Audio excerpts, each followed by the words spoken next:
Barisan. Pagi Ibu Dewi. Apa kabarnya Pak? Sehat luar biasa Ibu. Iya, sehat ya. Oke, Pak Barisan, hari ini Bapak mau mengadakan proses coaching ya? Nah, Benar. jadi sebelum mengadakan proses coaching, saya ingin menjelaskan tentang rubrik penilaian ya Pak.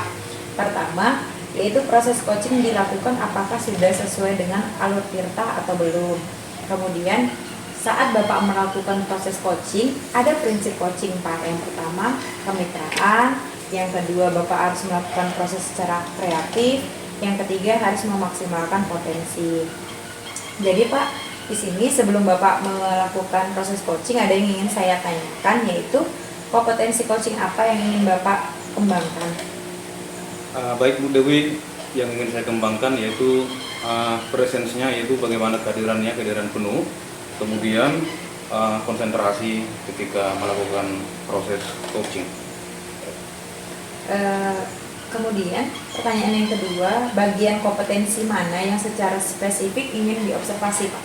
Ya, yang pertama itu Bu Dewi ya, mendengar aktif ya, kemudian memberikan pertanyaan-pertanyaan yang berbobot begitu. Oke. Lalu indikator ketercapaian apa dan tujuan pengembangan apa yang ingin Bapak capai? Saya nanti Bu Dewi akan berusaha supaya coach bisa menemukan solusi atas permasalahan-permasalahan yang dihadapinya. Oke, sepertinya sekian dulu pertanyaan dari saya untuk kegiatan prasupervisi ini Pak. Nanti Bapak akan melakukan proses coaching, setelah itu akan ada lanjutan pertanyaan. Selamat siang Pak Barisan. Selamat siang Bu Pesta, ada apa kira-kira ini Bu? Bapak ada waktu sebentar, saya ingin bicara loh Pak. Ada Bu, mau bicara tentang apa ini? Begini Pak Barisan, kemarin waktu kita perlombaan Hari Guru, kebetulan kan di hari Kamis itu saya diunjuk tuh jadi juri di acara fashion show. Jadi kami kemarin ada 3 orang Pak jurinya. Terus kemarin kami tuh diarahkan untuk mengambil juara 1 sampai 3 waktu babak final di fashion show itu. Kebetulan kemarin ada 10 orang finalisnya Pak. Nah tapi Pak, selesai acara itu, pengumuman itu, ada salah seorang orang tua siswa yang datang sama saya Pak. Kemudian dia marah-marah, terus memaki saya, dia tidak terima karena anaknya itu tidak menang dalam perlombaan itu Pak. Jadi saya merasa bahwa sebagai guru saya diremehkan begitu.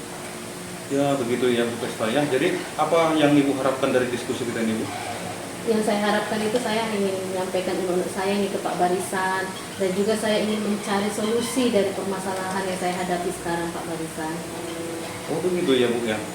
Lalu apa yang Ibu lakukan saat Ibu itu melabrak Ibu kemarin? Kemarin kan Pak, saya coba jelaskan itu ke orang tuanya. Saya bilang bukan hanya saya sendiri juri Bu, saya bilang seperti itu. Ada 3 orang kami, dan dalam penilaian itu kalau kostumnya saya akui memang Pak Barisan, anaknya saya buat 100 itu nilainya karena kostumnya bagus. Tapi kalau dari perform, kemudian dari mimik mukanya itu tidak dapat, nilainya jauh dari teman-temannya Pak. Lalu dari penjelasan Ibu ini bagaimana?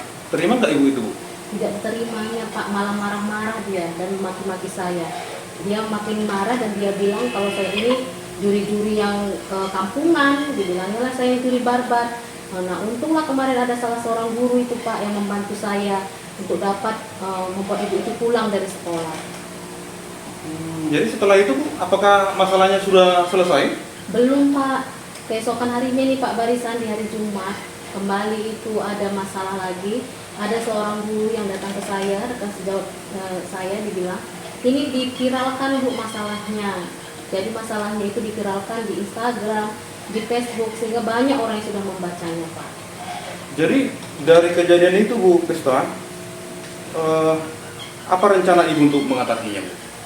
Kemarin kami Pak berkonsultasi dengan teman-teman yang lain, rekan sejawat dan juga panitia lomba, sehingga kami buatlah sebuah keputusan itu agar 10 finalis itu Pak, kita kategorikan lagi lah dia untuk menjadi pemenang-pemenang kategori yang lain, supaya semua mendapat penghargaan. Oh gitu ya Bu Pesta ya. Jadi bagaimana strategi Ibu dan juri yang lain dalam menentukan penghargaan yang diterima untuk 10 finalis tersebut? Kemarin kami kan ada video kan itu Pak, Jadi kami putar ulang lagi videonya, kami lihat lagi mana yang dia sesuai dengan kategori, misalnya kayak the best costume. Nah itu kemarin anaknya itu kami masukkan itu Pak, the best costume yang pertama. Nah kemudian ada the best perform, kemudian ada lagi the best intelligent gitu Pak. Dari situlah kami buat kategorinya. Kalau bisa saya simpulkan ini masalah ibu ini ya, tugas saya. Awalnya kan lomba ini dibuat hanya untuk memeriahkan peringatan Hari Guru aja ya Bu ya. Iya Pak. Makanya yang menjadi juri juga bukan ahli dalam fashion show ya Bu ya. Iya Pak. Tetapi Ibu tidak menyangka bahwa antusias orang tua akan seperti ini ya Bu. Iya. Jadi menurut Ibu, apa komitmen yang bisa dilakukan agar hal ini tidak terulang kembali? Jadi komitmen kami mulai dari sekarang Pak, kami juga berkomitmen agar nanti kalau ada perlombaan berikutnya ini, kita akan mengambil juri yang sesuai gitu, yang berkompetensi dalam bidangnya gitu. Misalnya kayak fashion show ini kita carilah juri yang memang benar-benar paham dia masalah fashion gitu. Jadi tidak sembarangan lagi. Oh iya gitu Bu ya. Jadi siapa saja yang bisa kira-kira membantu Ibu dalam menjaga komitmen ini Bu?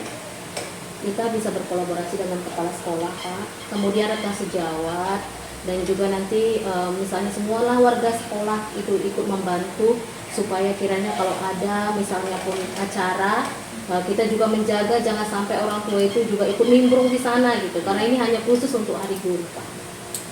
Sepertinya langkah-langkah yang Ibu sebutkan tadi memang sudah sangat baik ya Bu. Semoga hal yang terjadi ke Ibu ini ya tidak terulang kembali, dan tetap semangat Ibu untuk menumbuh-kembangkan minat dan bakat anak-anak kita. Jangan kejadian ini menjadi melemahkan Ibu ya Bu ya. Ya, terima kasih banyak ya Pak Barisan. Pak Barisan sudah mau ini mendengarkan permasalahan saya, dan saya juga sudah lega, saya sudah menemukan solusi dari masalah saya. Sama-sama Ibu, tetap semangat. Jadi bel sudah berbunyi, ayo kita masuk ke kelas kita masing-masing Bu. Terima kasih ya Pak. Terima kasih Bu. Selamat siang Pak Barisan. Selamat siang Bu Dewi. Sudah gimana tadi prosesnya? Apakah berjalan dengan lancar coachingnya? Tadi berjalan dengan lancar Bu. Tadi kan saya sudah melakukan observasi waktu Bapak melakukan coaching. Nah, ada beberapa yang ingin saya tanyakan kepada Bapak. Apa saja yang sudah didapatkan terkait indikator ketercapaian yang diinginkan Pak? Jadi tadi yang saya dapatkan terkait indikator ketercapaian ya sudah sesuai dengan alur cerita Bu, di mana tadi coach sudah ada tujuan yang jelas, kemudian indikasinya, identifikasi masalahnya sudah ada, kemudian rencana aksinya juga serta tanggung jawabnya sudah mantap. Lalu coach juga tadi sudah bisa menggali solusi-solusi atas permasalahannya Bu. Ya, tadi saya juga sudah melihat, sudah mengamati bahwa memang sudah sesuai dengan alur tirta ya Pak, coaching yang Bapak lakukan, di mana si Bapak sebagai coach sudah fokus mendengarkan permasalahan coaching, kemudian sudah menyimak betul apa permasalahannya dan sudah memberikan pertanyaan-pertanyaan yang berbobot. Jadi Pak, sepertinya cukup sekian kegiatan pasca supervisi kita ini. Tetap semangat, tetap mengembangkan minat dan bakat murid Pak. Sampai ketemu di kegiatan supervisi lainnya. Baik, terima kasih Bu Terima Dewi. kasih ya Pak. Terima kasih Bu Dewi.